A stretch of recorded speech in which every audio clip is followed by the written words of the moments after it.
Hello everybody, welcome back to Rogue Reefing and welcome back to another episode here in Attenborough Gardens. Now we are building a episode here, not an episode, we are building a exhibit here, a habitat here for what you can probably already see here on screen, but you definitely saw in the thumbnail at least already. That is the Gallimimus, one of the new dinosaurs that was added in update 15.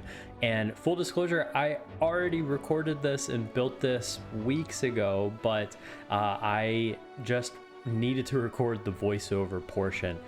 For those of you that have been fans of the channel or sort of been, keeping up with what I say in these videos, at least somewhat, I have a new job. I'm an aquarium service technician now, so I have less time in my schedule to record these voiceovers, but I definitely still try to make time for them. I know a lot of you that are fans of the channel will notice the dip in video pace that I have been releasing. I used to release every single week. Now it's maybe every other week. I try to stick to that. I'm gonna try to get back to the weekly schedule if I can, but it just depends on my job. I work 10-hour days, 4 days a week, and I know some of you out there are like, oh, that's nothing. Like, I work that every single day. But yeah, for me, coming from where I was, the job that I previously had in the museum world, it's a bit different, and it's a little different thing to adjust to there. But anyway, jumping into this episode here, you can see I'm using the new grid tools that they've released in update 15. These are incredible and make it so much easier to build on the grid and to build, buildings more precisely than we ever have before here in Prehistoric Kingdom. I haven't played a lot of the game since this update came out. I played a little bit of it, and I absolutely love everything that this update brought with it. The Gallimimus as well. I absolutely love the grid tools, all that sort of stuff. But again, full disclosure, because of my job, sometimes I just want to come home and veg out, and I know a lot of you guys can fully relate to that. So I've actually been playing, not recording, but I've been playing a lot of Planet Coaster 2. Actually, they've actually come out with a lot of really good updates to the game, and I have been playing, just kind of fiddling around with that and trying to see what I can build, what I can come up with. I'm not a coaster builder.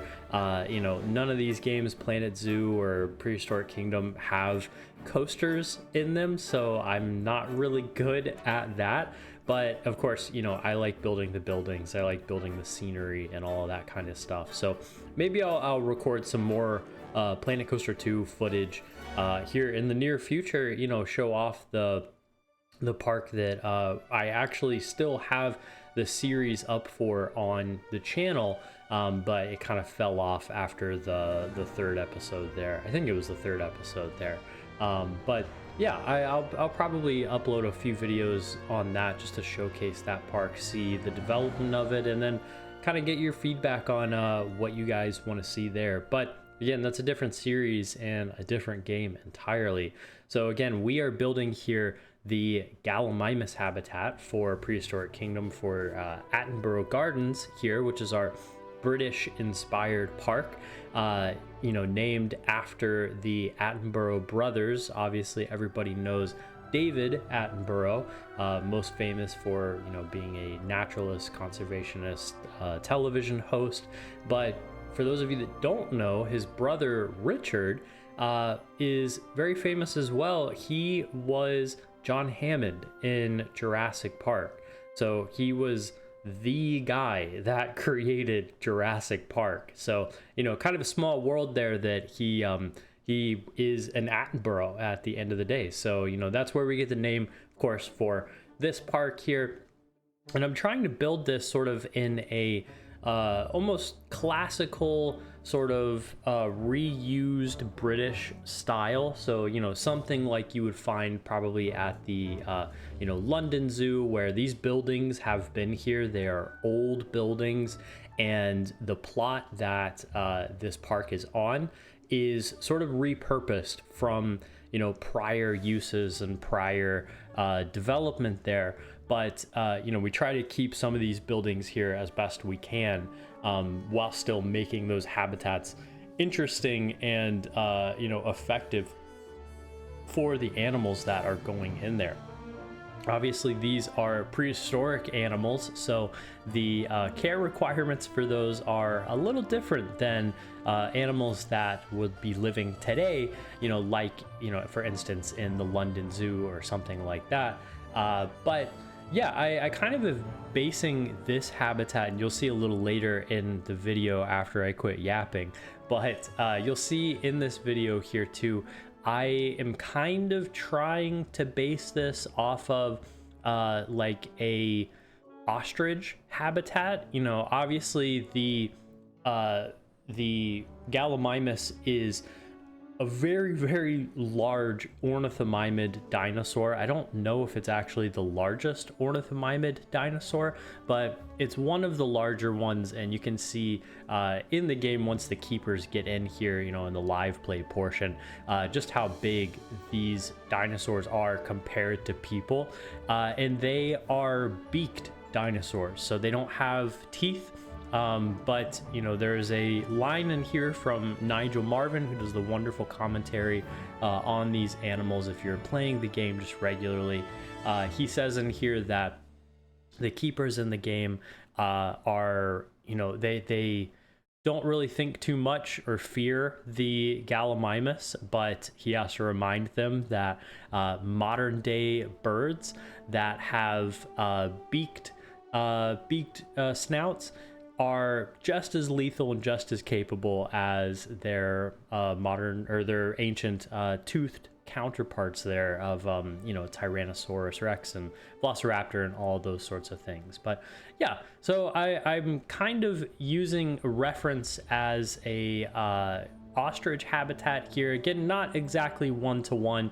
I don't have anything really one-to-one that I've built in this park or other parks. I definitely need to use a little bit more references for these, I think. So if you guys have any ideas on British parks, British zoos specifically, I guess, or maybe old British buildings that you think would go good here in this park and kind of give it that look and feel that we're going for, definitely let me know in the comments down below your thoughts on all of that there.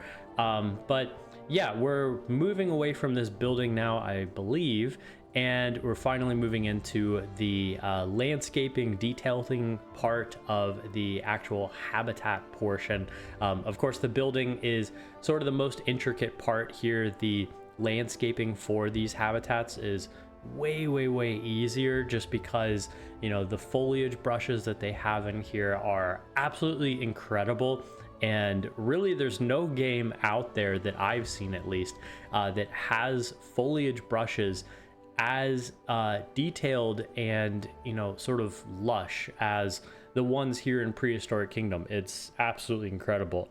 I'm using this chain link fence here to sort of gate off the building area, and then we're using the knoll fencing there as well around this habitat, because we're going to be using dirt walls that I actually picked up that little trick from the Naturalist Gamer. Shout out to him. He's given me a couple of shout outs before. He's a great guy, wonderful channel. I was actually a fan of his before I even started recording these sort of videos here. But yeah, he had this trick to use these new sandstone rock pieces. You flip them upside down 90 degrees. See, I'm kind of struggling here just because of reasons, I guess. But if you flip it upside down, kind of sink it into the ground there, it looks more believable as a habitat stone wall, like what you would see at an actual zoo, you know, something where they would have like elephants or something like that. So this is going to be a trick that we're going to be taking into Paleo Springs. We're going to be taking into other builds in the future. This is absolutely a game changer, and I'm so glad that in update 15 they added these sandstone pieces. What I'm doing here is I'm building a little moat area.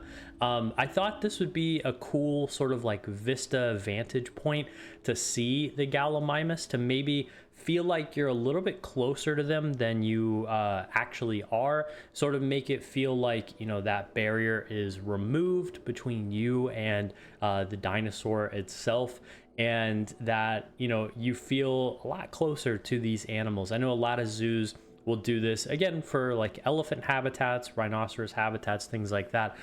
They'll have like a little dry moat area on one side so that the guests can sort of view unhindered by, you know, a big wall, or, you know, a big like platform or a viewing gallery or something like that, sort of make it feel like it's more open than it is. And that's really one of the things that I wanted to try to do with this habitat here, was make it feel like the Gallimimus habitat was more open than probably some of the other habitats that I've built, just because I feel like Gallimimus probably lived on the edges of these forests, and you can kind of get a feel for that from the in-game Paleopedia. The Gallimimus needs some forest, but it also needs a little bit of open space. So again, I'm sort of thinking that these animals, when they lived on Earth millions of years ago, they probably lived somewhere on a forest edge, or, you know, somewhere similar to that. So yeah, I think that this habitat turned out really well, but obviously there's a few minutes left, so definitely let me know your thoughts down in the comments below, what you're thinking so far. And we're gonna jump back into this here in just a couple of seconds in the live play portion, and I will take you all around the habitat so you can see what's up and what has changed.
All right, everybody. So we're here in the live play now, and you can see our habitat here is just absolutely gorgeous. We're gonna pop into the first person mode though. This is the Velociraptor and Protoceratops habitat here that was built last episode for this series here. We probably are gonna be redoing this whole building just because now we have the Oviraptor, which is also from the same dig site. So I want to have all three of those kind of in conjunction together. So I'm going to rethink this whole building here, that whole area. But coming over here, you can see our first view. You can see the Gallimimus going in to the back room there. Now, last time I played, there was a bit of an issue with the pathing of the Gallimimus into the actual building itself. They kept getting stuck. We do have baby Gallimimus in here. Again, this is all being recorded a while after I actually built this, so I kind of don't remember a whole lot here. But yeah, you can see just how big these walls are. 4 meters from like that line there where the top of the door is to the bottom. That's 4 meters. So these Gallimimus are pretty much as big as that wall, which is crazy to think about, crazy to see there. I absolutely love this little forest here that we have, and we're going to go inside the habitat here in just a second. But I am a big fan of this moat, this dry moat here. I'm going to try to not fall down inside of it, but yeah, I'm a big fan of that, and I can use the binoculars. Yeah, there we go.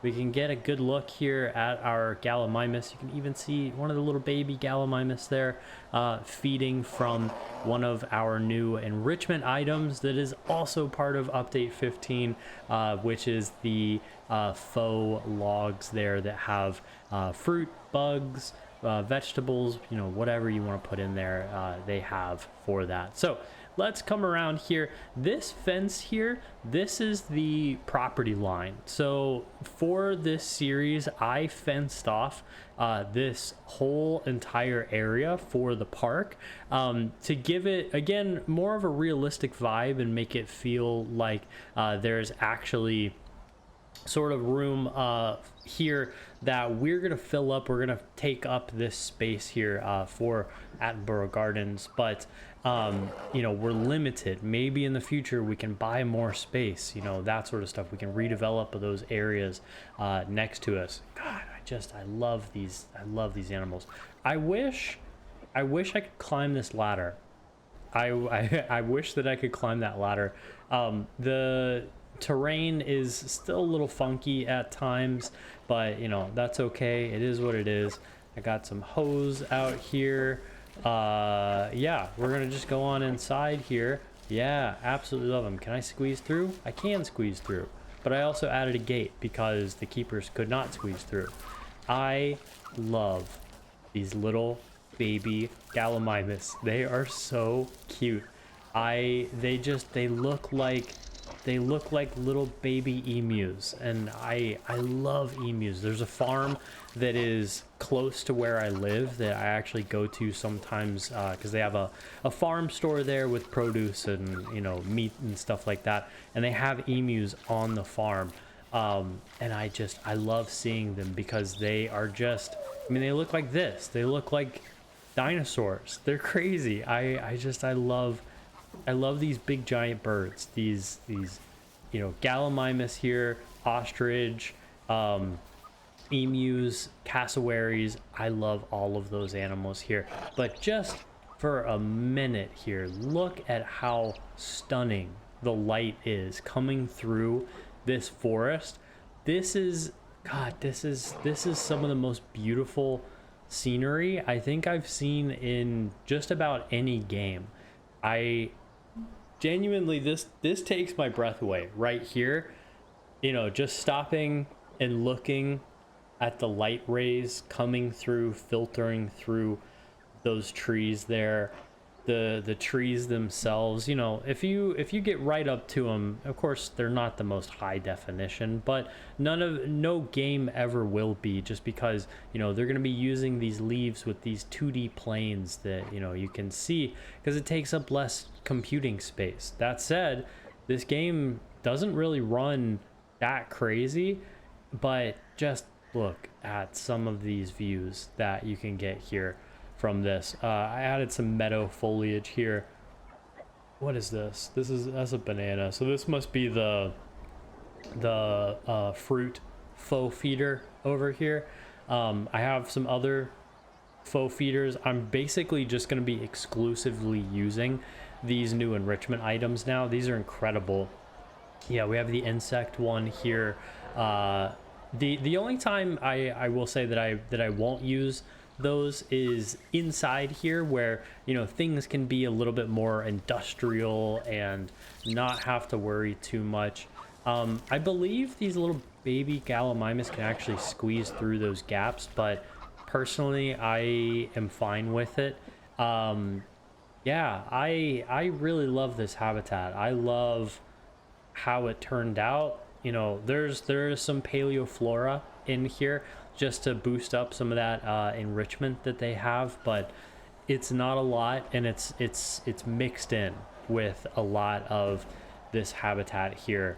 But my god, this game is just getting better and better and better every single time I play it. And again, I haven't played this in weeks just because I've had other stuff going on. I've been putting off recording the voiceover portion to it, but jumping in here now and doing the live play, usually I record the live play almost after I record that speed build portion, but just to give you a little behind the scenes.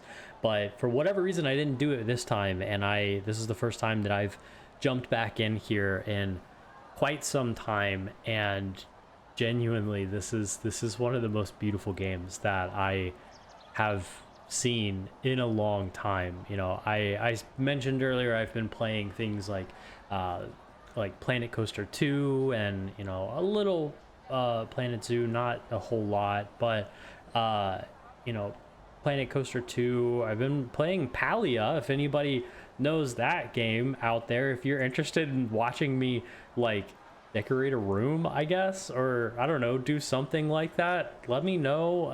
Maybe I'll put a video out for that. I've been playing Dune Awakening too. That's a fun one. You know, I mentioned, I actually looked back in my comments, there's somebody said 2 months ago that they wanted me to make a video on my thoughts for that game, so maybe that'll come in the future. But yeah, as I'm recording this, it is the 3rd of October, which means we're fast approaching the 1 year anniversary of the first video that I put on the channel to sort of relaunch the Rogue Reefing series that led to, you know, all of you being subscribed. So be on the lookout for a big thank you video.